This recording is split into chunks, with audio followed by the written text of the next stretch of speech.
Lorsque deux flammes jumelles se rencontrent, il se passe quelque chose de tellement fort à l'échange de ce premier regard, de tellement intense.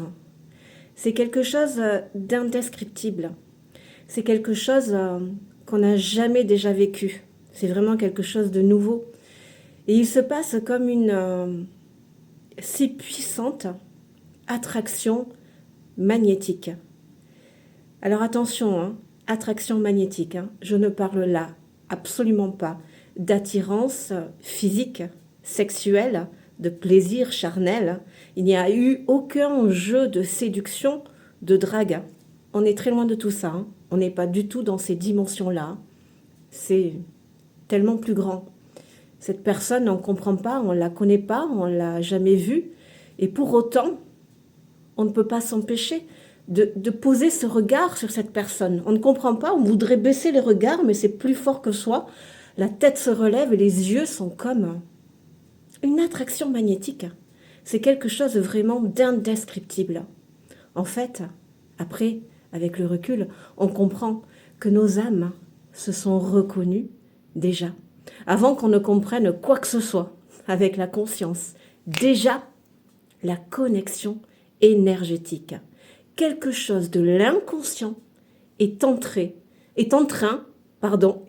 aussi dans la conscience.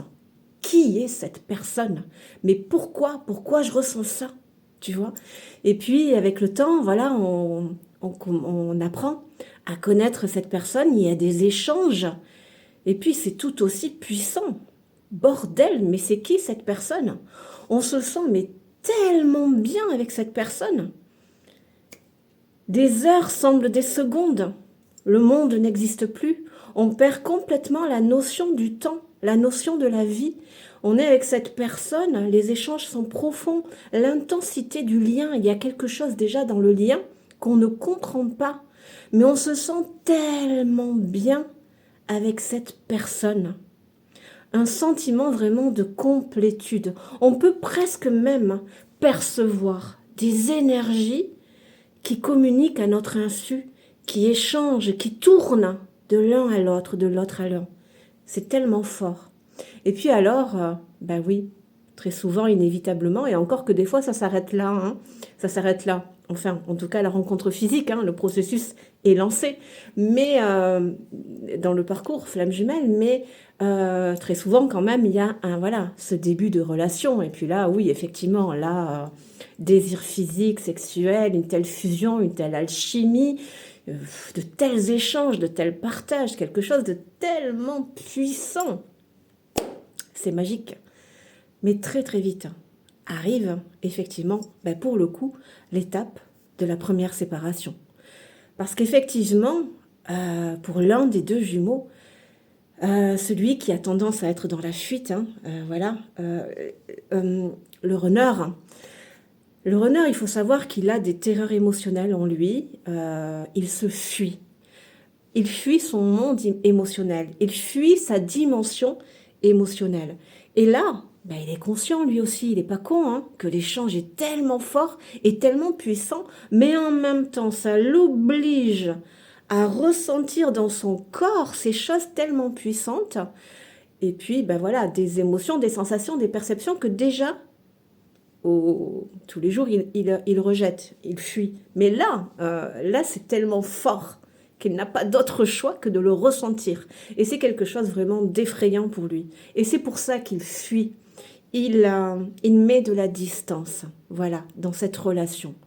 Et c'est ce qui est, bien sûr, extrêmement violent pour le jumeau qui reste.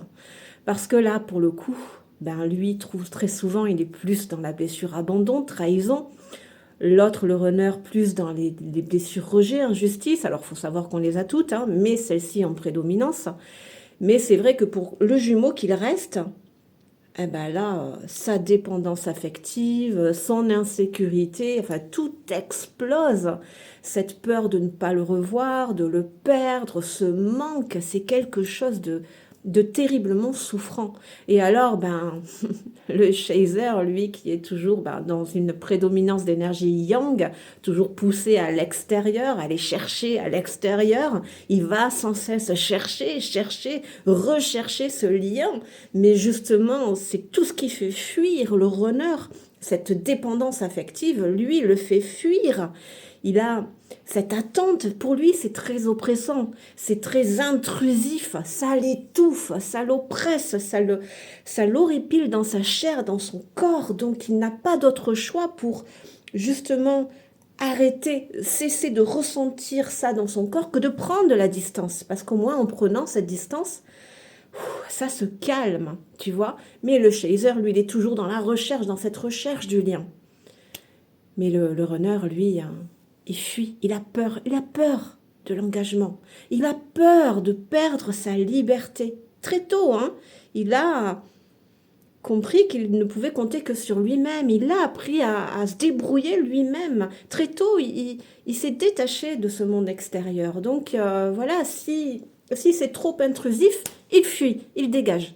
Ça l'étouffe.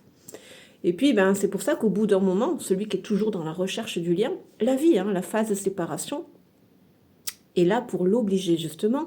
Le yang, il est tout le temps à l'extérieur, voilà. Et la séparation est là justement pour le pousser à rentrer, à revenir dans son intériorité. Voilà, apprendre en fait, la phase séparation, elle est vraiment là pour faire exploser les blessures émotionnelles, pour qu'on en prenne conscience, parce qu'elles étaient déjà là, c'est pas le runner qui les a créées, voilà, elles étaient déjà là, mais il fallait les faire exploser, et au bout d'un moment, c'est pour ça que quand il y a des allers-retours du runner, au bout d'un moment, on en a tellement marre de souffrir, que effectivement, ça fait partie d'une étape de ce parcours, c'est qu'on va commencer à se prioriser. Voilà, on en a marre de souffrir, donc on va commencer à attendre de moins en moins du runner. On va commencer à prendre la responsabilité, en fait, de ces blessures émotionnelles, de ces manques, de ces insécurités. On va vraiment commencer à se positionner de moins en moins par rapport à l'ego et aux blessures émotionnelles qui, elles, nous poussent à aller le chercher à l'extérieur, mais plutôt on va se connecter à notre sacré, à notre cœur, pour prendre conscience, en fait, de nos blessures émotionnelles, de nos manques, de nos insécurités, et alors de faire ce travail, en fait, de guérison. C'est une profonde purification émotionnelle. Le parcours, il est vraiment là avant tout, avant que ce soit une histoire d'amour. Il est vraiment là avant tout pour nous pousser à nous soigner, vraiment à retrouver ce sentiment de complétude en soi. Parce que qu'est-ce qu'il se passait au départ quand effectivement on était avec le jumeau et qu'on pouvait ressentir ces échanges énergétiques? En fait, qu'est-ce qu'il se passait? Le chaser, il est en prédominance yang, son yin est assez étouffé.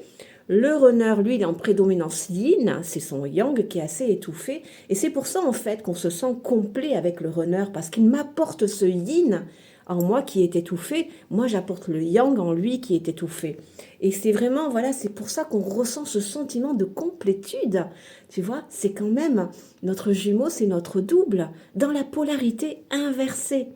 Alors avec effectivement, comme on est dans nos blessures, des différences dans les réactions, mais dans la base, c'est notre double, c'est notre jumeau dans la base.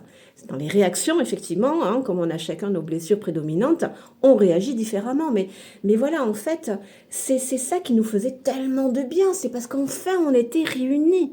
Et paf, séparation. La séparation, prendre conscience de nos blessures émotionnelles, les soigner. Et quand tu es chaser prédominance yang, travailler vraiment à revenir dans ton intériorité, ton yin, te connecter à ton yin, ressentir dans ton corps, dans ta matière, qu'est-ce qui va, qu'est-ce qui ne va pas, tes manques, tes insécurités, et travailler en cela. Et alors, effectivement, tu vas faire monter ton taux vibratoire. Tu vas retrouver de plus en plus ce sentiment de complétude en toi. Tes vibrations vont s'alléger, tu vas t'alléger, tu vas développer ton autonomie émotionnelle, ta sécurité interne. Et alors, c'est là où Encore une fois, hein, nos âmes sont connectées, ce sont nos corps qui sont séparés. Quand nos corps se retrouvent, c'est trop violent et ça se sépare, mais l'âme est reliée. Et du coup, ben, en fait, le runner va sentir, consciemment ou inconsciemment, que en fait, ça s'allège, que les attentes disparaissent et qu'on est de plus en plus dans cet amour inconditionnel, de moins en moins dans les attentes. Et alors, c'est comme ça que par voie de conséquence, quand les deux jumeaux sont prêts, ils se retrouvent. Et c'est là les retrouvailles, la réunion et alors la fusion. Mais encore une fois, hein, le but, c'est d'évoluer spirituellement, de se soigner et ensuite la réunion si on est prêt. Si on est prêt.